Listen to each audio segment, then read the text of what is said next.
تصور کریں 12 برس کی عمر کا ایک بچہ ایک دیو قامت جنگلی اور بدمست گھوڑے کو قابو میں کر لیتا ہے اور پھر یہی گھوڑا تقریباً ساری زندگی اس بچے کا ساتھی رہتا ہے۔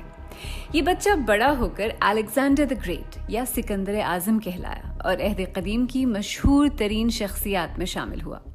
آپ کو اسی بچے کی یعنی سکندر اعظم کی کہانی سنا رہے ہیں۔ سکندر اعظم کی پیدائش 356 قبل مسیح میں مقدونیہ یا میسیڈونیا میں ہوئی، جو کہ شمالی یونان سے جزیرہ نما بالکان تک پھیلا ہوا علاقہ تھا۔ ان کے والد مقدونیہ کے بادشاہ فلپ دوئم کو ان کے اپنے ہی ایک محافظ نے قتل کر دیا، جس کے بعد بادشاہت کے لیے ہونے والی کشمکش میں 20 سالہ سکندر نے اپنے تمام حریفوں کا صفایا کر دیا اور بادشاہ بن گئے۔ اس کے بعد سکندر اعظم 12 برس تک اقتدار میں رہے۔ انہوں نے اپنی فوجوں کے ساتھ 12,000 میل کا فاتحانہ سفر کیا۔ اس وقت کی سلطنت فارس کے بادشاہ داریوش یا ڈیریس سوئم کو شکست دی اور وسطی ایشیا تک یونانی کلچر کو پھیلا دیا۔ اپنے عروج کے زمانے میں سکندر اعظم کی سلطنت مغرب میں یونان سے لے کر مشرق میں آج کے پاکستان، افغانستان، ایران، عراق اور مصر تک پھیلی ہوئی تھی۔ سکندر اعظم کا شمار تاریخ کے انتہائی متاثر کن اور ماہر رہنماؤں اور فوجی کمانڈروں میں کیا جاتا ہے۔ سکندر اعظم سے پہلے مقدونیہ ایک مضبوط مستحکم سلطنت کم اور ایک جغرافیائی وحدت کا نام زیادہ تھا۔ تاہم سکندر اعظم کے والد فلپ دوئم نے اس علاقے کو ایک مربوط ریاست کی شکل دی۔ سکندر اعظم کی والدہ اولمپیس ان کے والد فلپ دوئم کی تیسری یا غالباً چوتھی بیوی تھیں۔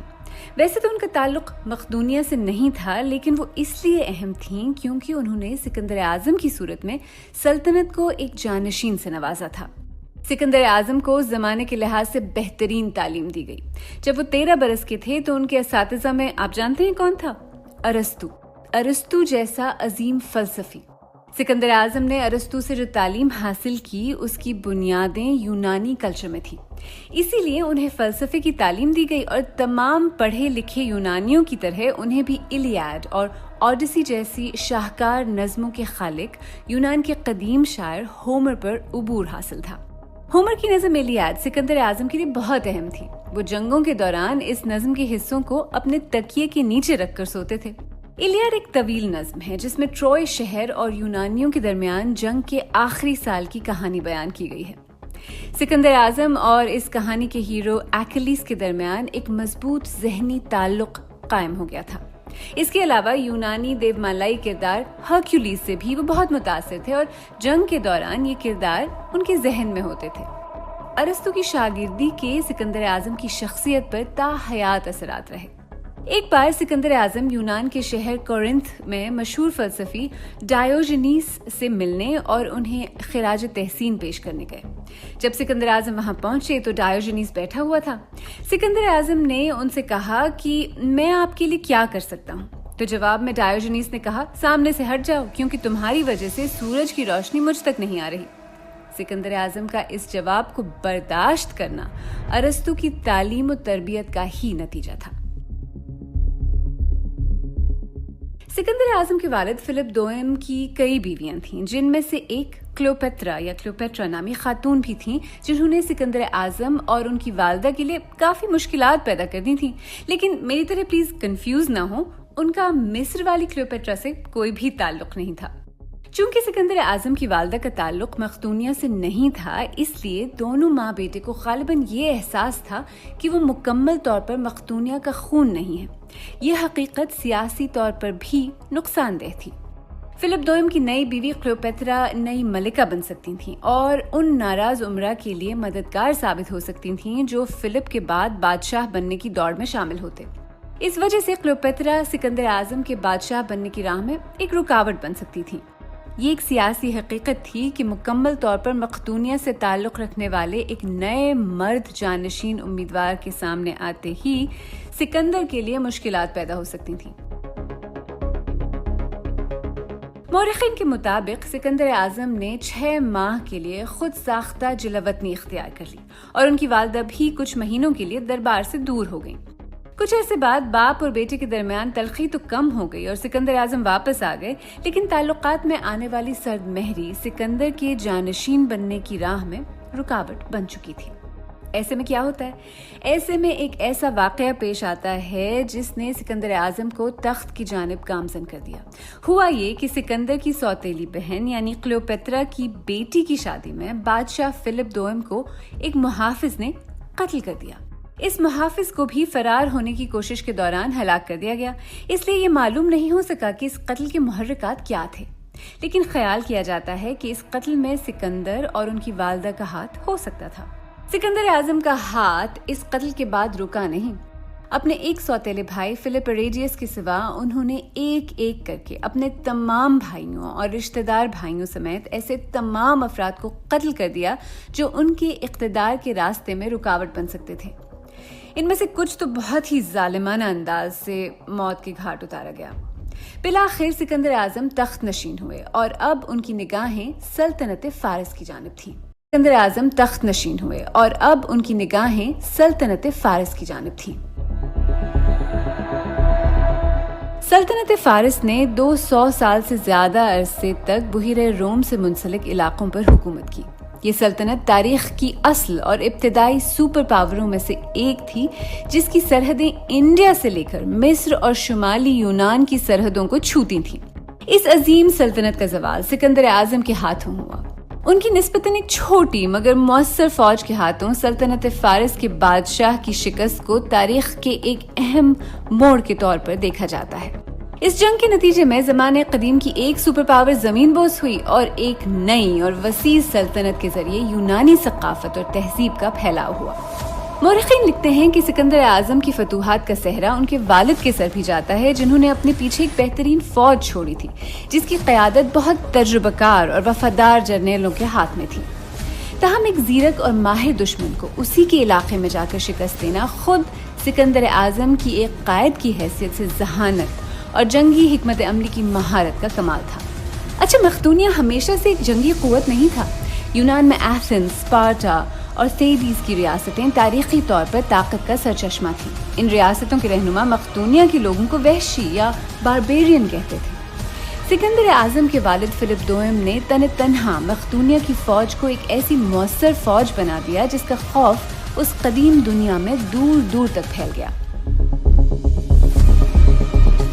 فلپ نے مقدونیہ کے پورے معاشرے کو ایک پیشہ ور فوج کے ساتھ دوبارہ منظم کیا۔ اعلیٰ درجے کے پیادے، گھڑ سوار دستے، نیزے باز اور تیر انداز اس فوج کا حصہ تھے۔ فلپ کے مرنے کے بعد سکندر کو یہی فوج ورثے میں ملی۔ سکندر اعظم ہمیشہ سے ایک ذہین حکمت عملی ساز تھے۔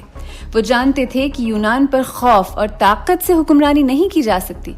انہوں نے 1 صدی قبل سلطنت فارس کی جانب سے یونان پر حملے کے واقعے کو سیاسی طور پر استعمال کیا اور فارس پر اپنے حملے کا جواز حب الوطنی سے جوڑ کر پیش کیا۔ یعنی سکندر اعظم نے ایک پروپیگنڈا مہم کا آغاز کیا کہ مقدونیہ کے لوگ پورے یونان کی طرف سے فارس پر حملہ کر رہے ہیں، حالانکہ سلطنت فارس اور یونان کے درمیان 1 صدی قبل ہونے والی جنگ میں مقدونیہ شامل ہی نہیں تھا۔ سن 334 قبل مسیح میں سکندر کی فوج سلطنت فارس میں داخل ہوئی۔ سکندر اعظم کی 50,000 کی فوج کو اس وقت کی دنیا کی سب سے بڑی اور تربیت یافتہ فوج کا سامنا تھا۔ ایک اندازے کے مطابق بادشاہ داریوش سوئم کے ماتحت فوج کی تعداد 25 لاکھ تھی جو پوری سلطنت میں پھیلی ہوئی تھی۔ اس فوج کا دل سمجھے جانے والے دستے کو لافانی دستہ کہا جاتا تھا۔ یہ ایک ایلیٹ ریجیمنٹ تھی جس کی تعداد 10,000 سے کم نہیں ہونے دی جاتی تھی۔ جنگ کے دوران اس دستے کا جب ایک سپاہی ہلاک ہوتا تو دوسرا اس کی جگہ لے لیتا اور کل تعداد پوری رہتی تھی۔ لیکن اس زبردست فوجی قوت کے باوجود سلطنت فارس سکندر اعظم کی انتہائی مؤثر اور ذہین حکمت عملی کے ہاتھوں شکست سے دوچار ہوئی۔ مورخین کے مطابق سلطنت فارس کی شکست کی ایک وجہ یہ بھی تھی کہ وہ پہلے ہی زوال کا شکار ہو چکی تھی اور 5ویں صدی قبل مسیح میں یونان میں پے در پے شکستوں کے بعد سے اس کا پھیلاؤ رک چکا تھا۔ سن 324 قبل مسیح میں سکندر اعظم فارس کے شہر سوسا پہنچے۔ وہ فارس اور مقدونیہ کے لوگوں کو متحد اور ایک ایسی نسل پیدا کرنا چاہتے تھے جو صرف ان کی وفادار ہو۔ سکندر نے اپنے کئی جرنیلوں اور اہلکاروں کو حکم دیا کہ وہ فارس کی شہزادیوں سے شادیاں کریں۔ اس موقع پر اجتماعی شادیوں کی ایک تقریب کروائی گئی۔ سکندر اعظم نے خود اپنے لیے بھی مزید 2 بیویوں کا انتخاب کیا۔ سکندر اعظم کا اقتدار میں آنا، زبردست فتوحات حاصل کرنا اور پھر زوال، یہ سب ایک بہت ہی مختصر عرصے میں ہوا۔ سکندر اعظم کی فتوحات اور شخصیت کے سحر کی وجہ سے قدیم یونانی انہیں ایک عام انسان نہیں بلکہ دیوتا سمجھنے لگے تھے، جبکہ خود سکندر اعظم کو بھی یقین ہو گیا تھا کہ وہ دیوتا ہی ہیں۔ سلطنت فارس پر اپنا قبضہ مکمل کرنے کے بعد ان کی فوج نے مشرق کی طرف پیش قدمی شروع کی اور انڈیا تک جا پہنچی۔ اس کے بعد سکندر اعظم نے مقدونیہ واپسی کا سفر شروع کیا، لیکن وطن واپسی ان کی قسمت میں نہیں تھی۔ سن 323 قبل مسیح میں 32 برس کی عمر میں اپنے واپسی کے سفر میں بابل و نینوا جو موجودہ عراق میں ہے، اس کے علاقے میں پہنچنے کے بعد اچانک ایک پراسرار بیماری ان کی موت کا سبب بن گئی۔ بعض مورخین کے خیال میں موت کی وجہ ان کے زخموں میں ہونے والا انفیکشن تھا، اور بعض کے خیال میں وہ ملیریا کی وجہ سے ہلاک ہوئے۔ سلطنت فارس کو فتح کرنے کے بعد آخر سکندر اعظم کو انڈیا جانے کی ضرورت کیوں محسوس ہوئی؟ سکندر یہ بتانا چاہتے تھے کہ ان کی سلطنت کی سرحدیں وہاں تک جا پہنچی ہیں جہاں تک ان کے والد فلپ دوئم نہیں جا سکے تھے۔ سکندر اعظم کی پے در پے فتوحات نے انہیں یہ اعتماد دے دیا تھا کہ وہ جہاں تک کوشش کریں جا سکتے ہیں۔ تو اپنی زندگی کے اس مرحلے میں کیا سکندر اعظم زمینی حقائق سے دور ہو گئے تھے؟ سکندر کی مسلسل فوجی مہمات کے ختم ہونے اور واپس لوٹنے کی 3 بڑی وجوہات تھیں۔ اپنی فوج کے اندر سے مخالفت، سامان رسد کی سپلائی میں مشکلات اور علاقے کی سختیاں اور موسم۔ بعض مورخین کے خیال میں سکندر کا اگلا ہدف خطہ عرب تھا، لیکن وقت اور حالات نے مہلت نہیں دی۔